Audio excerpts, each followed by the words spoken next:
আসসালামু আলাইকুম সবাইকে। সবাই কেমন আছেন? আলহামদুলিল্লাহ ভালো আছি। আজকে আমরা রেডি হয়ে বের হয়ে গেলাম দিনাজপুর কাচ্চি ভাইয়ের উদ্দেশ্যে। এই যে আমরা কাচ্চি ভাইয়ে পৌঁছে গেলাম। এখন আমরা কাচ্চি ভাইয়ের উপরে উঠব।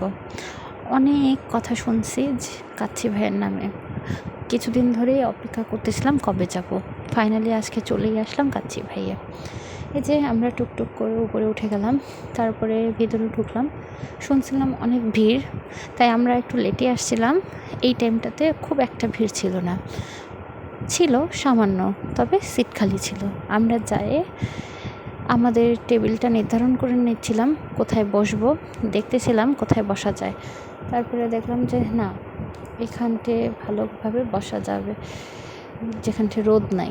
তারপরে আমরা বসে গেলাম, এখানটে প্লেট সার্ভ করলো। আমরা এখন অর্ডার দেওয়ার পর অপেক্ষা করতেছিলাম খাবারের জন্যে। তারপর খাবার চলে আসলো। এই যে সবাই খাবার বাড়ি নিচ্ছিলাম, সবার জন্য একটা করে কাচ্চি জালি কাবাব একটা করে, আর 3 জনের জন্য বোরহানি আর একটা বাদামের শরবত নিয়েছিলাম আমরা। নিয়ে এই যে খাওয়া দাওয়া শুরু করে দিব। প্রথমে বাড়ি নিলাম আমি। বাড়ি নেওয়ার পর মাংসটা ছিঁড়ে দেখলাম যে কেমন। না, কাচ্চিটা মোটামুটি ভালোই ছিল, খারাপ ছিল না। তবে ঢাকারটা আরও বেশি টেস্টি ছিল। জালি কাবাবটাও ছিল মোটামুটি, খুব একটা খারাপ ছিল না, ভালোই লাগছে আলহামদুলিল্লাহ। খাওয়া দাওয়া শেষে এখন হাড় চাবাচ্ছিলাম। আর আমার ছেলে রিজিন একবার আমার কোলে, একবার তার খালামণির কোলে, একবার তার খালুর কোলে, এভাবেই কাটলো।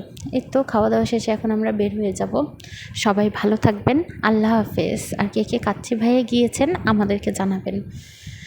কাচ্চি ভাইয়ের কাচ্চি অবশ্যই একবার হলেও টেস্ট করবেন। সবাই ভালো থাকেন, আল্লাহ হাফেজ।